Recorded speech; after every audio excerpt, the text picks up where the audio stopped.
Hey, how's it going? So, this was interesting. Oh, I guess I should let you pay attention to signage right now.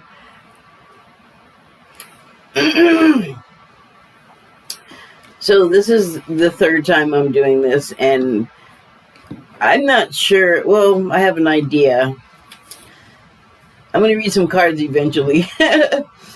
But I tried to start on my phone twice, and I just put a new SD card with a giant amount of storage capacity on there, and I could record for about a minute and a half before it just shut off. So it could be Google One storage because they're like, you owe us money, and I'm like, yeah, and you'll get it, but why can't I use all this other storage?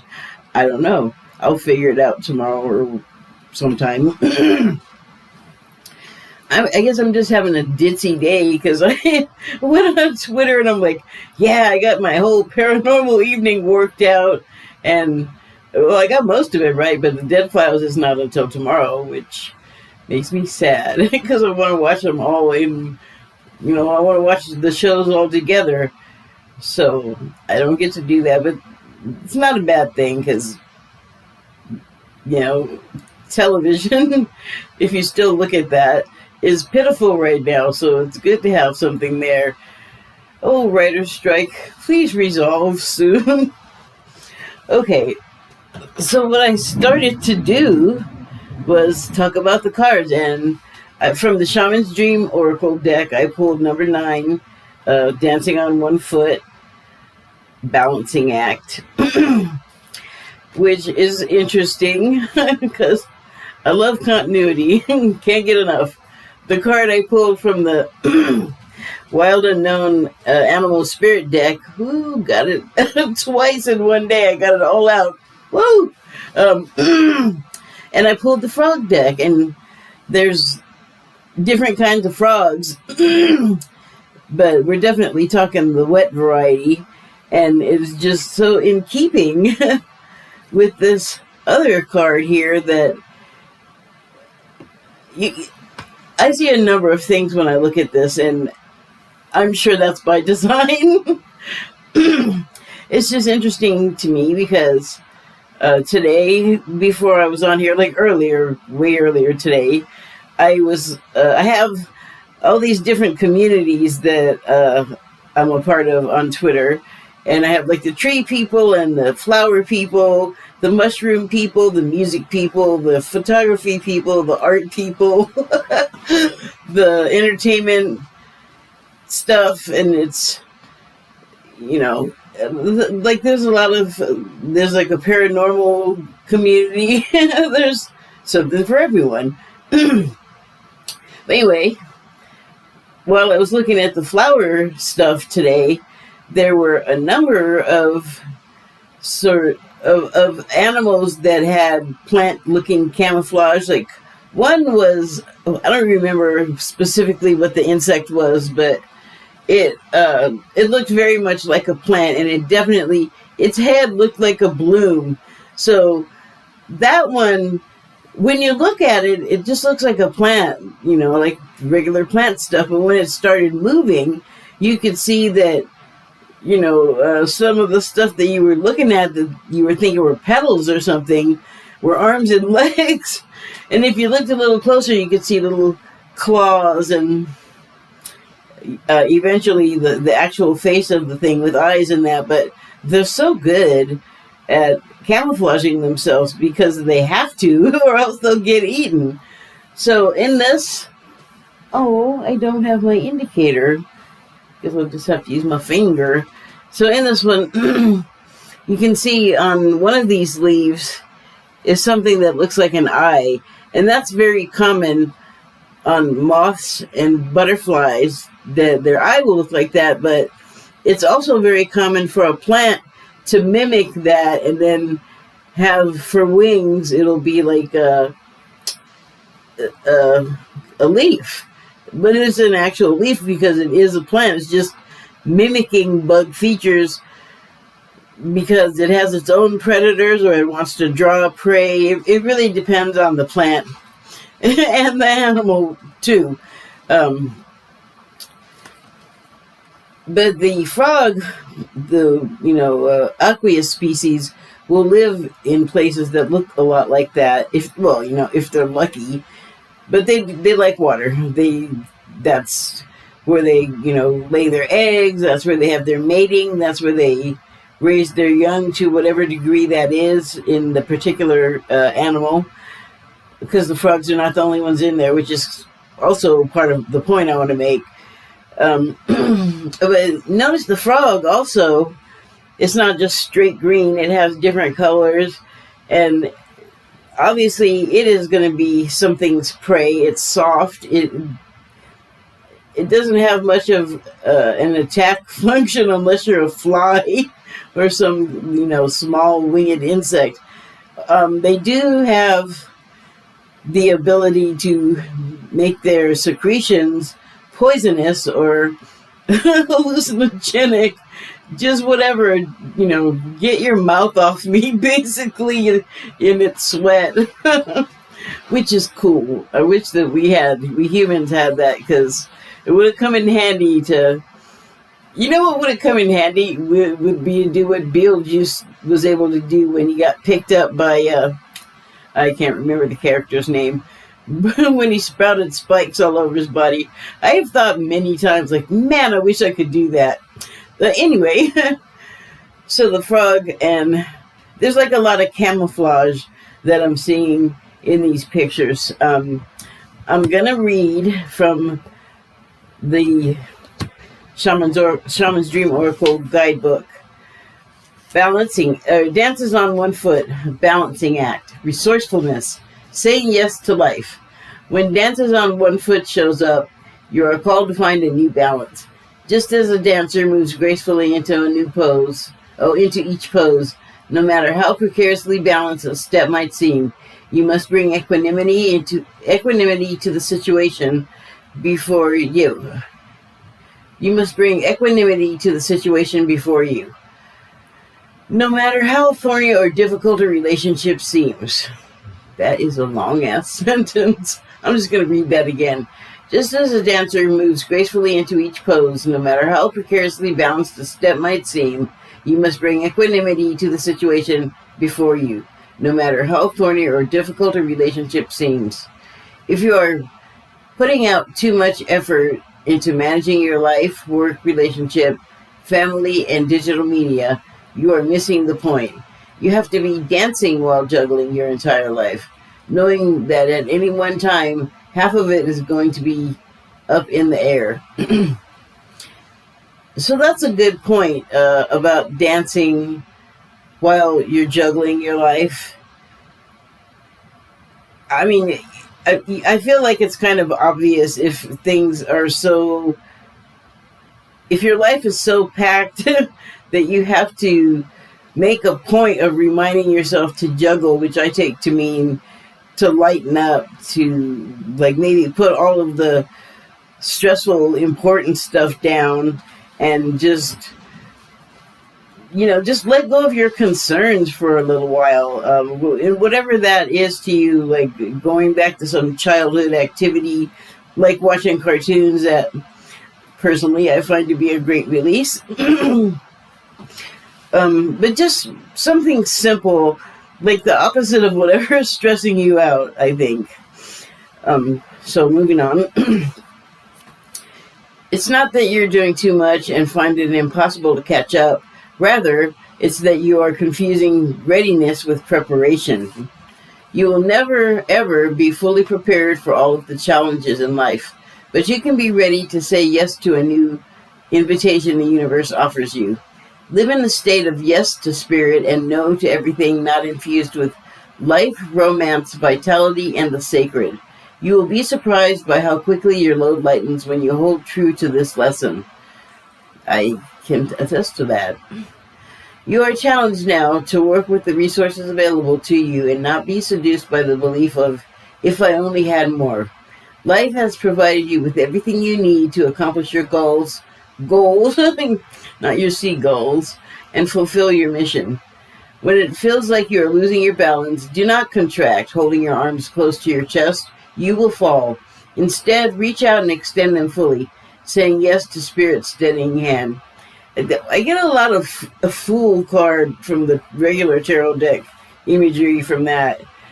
Just sort of like throw caution to the wind and trust the plan being Spirit catching you. But, it's not one or the other, is a cooperative thing, I think. So, I was thinking about the water and the creatures that I talked about, and it's plants and animals, that their ecosystem is threatened. Yeah, I'm always going to go back to that.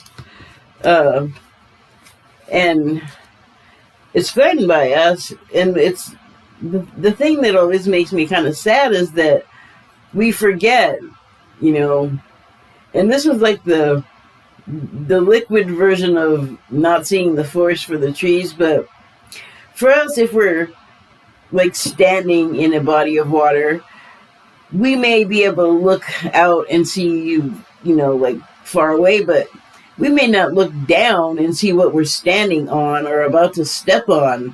And a lot of the stuff that could be, crushed underfoot or have their habitat crushed so that their life and livelihood are threatened, then it's just like we're so oblivious to the stuff that's like right in front of us. And we leave a lot of our crap and just leavings behind. We make stuff and then we have after effects and like liquid runoff that's left over from processing or whatever, and we don't really think about disposing it properly. Like everything's expedient, it seems like, in these big business communities, like say it's a pork producer or a chicken producer, all of those animals are going to have a bunch of pee and poop that they're producing along with being the product. And because advancing the sale of the product is always going to be, unfortunately, until we change our minds, more important than preserving the environment that the animals have to live on and be farmed on. That could be done way more humanely than we do it. We should care a whole lot more about the process of producing those two examples because of the bio waste, but also whatever other processes they're using for like preserving the meat so it doesn't rot between farm and sales point and your house, and there's a lot of stuff that we don't know about because we're like standing up in the air above it, and it's, I guess, happening around our feet, if I'm going to stay with this metaphor, and we're not really looking down there. And it's the same way with, like something like a frog or the plants in the picture on the cards that I showed, because they're doing their best to hide out from things that want to, like, end their existence. And we're a big one that is, that's not necessarily our goal, but it seems like the people that do these kind of things that allow this sort of, pollution into the atmosphere, that seem like they're very short-sighted in their planning, because you can get away from wherever the place is that the pollution is happening, but especially when it's water or liquid, that's so permeable. Like whatever barriers you think you're putting between yourself and that pollution, it's only temporary if it's liquid, because, well, for one thing, it doesn't have to stay liquid. It could turn into a gas. It could turn into some other form that you could unknowingly ingest. Or even something else we do that has a terrible effect on like the biosystem, like plants and animals, also is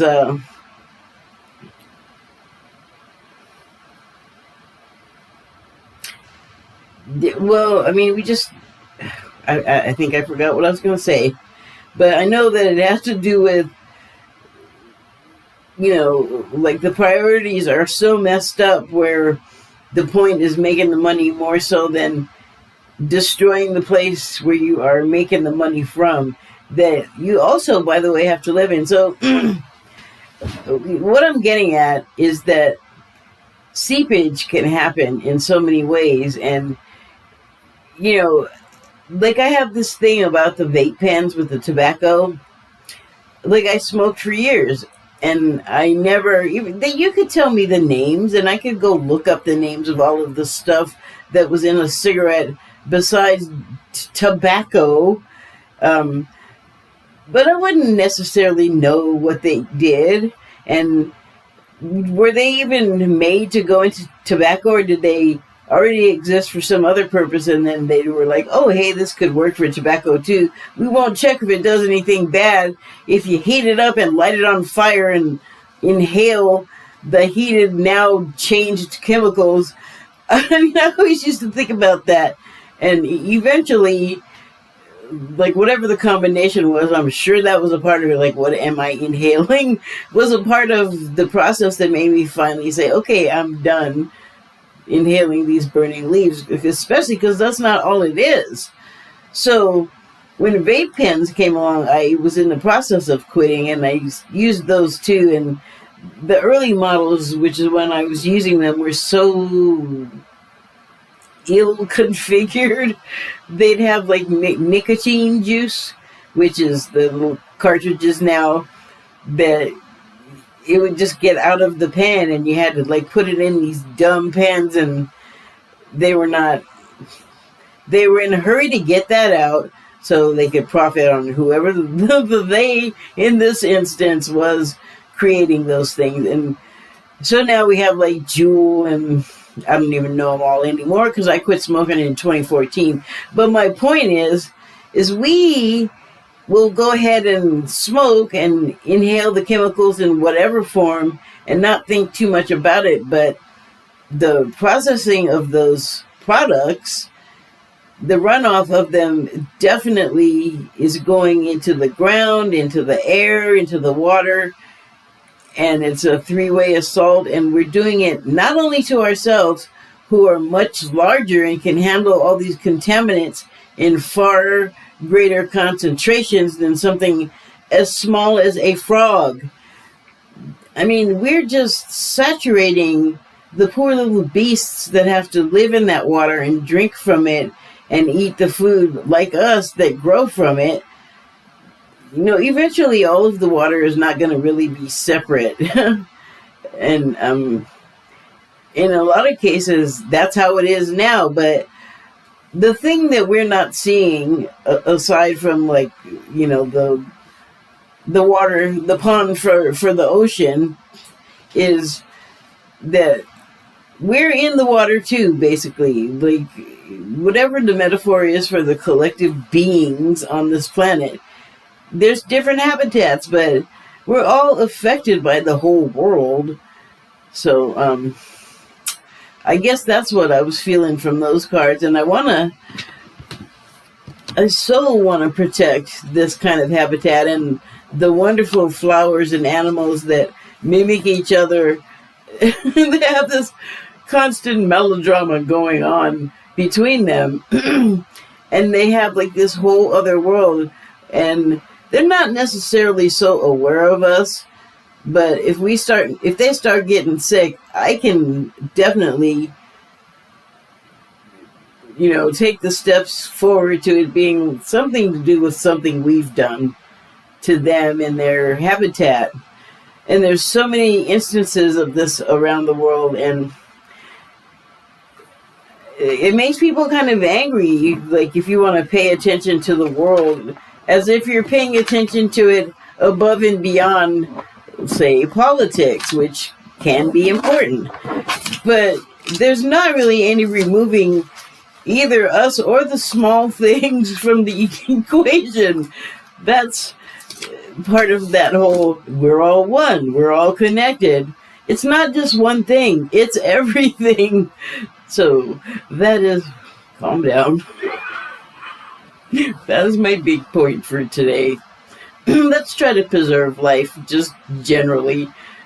Pick a way. There's a million, but we gotta start somewhere. If you're into that kind of thing and you care. Thank you and good night.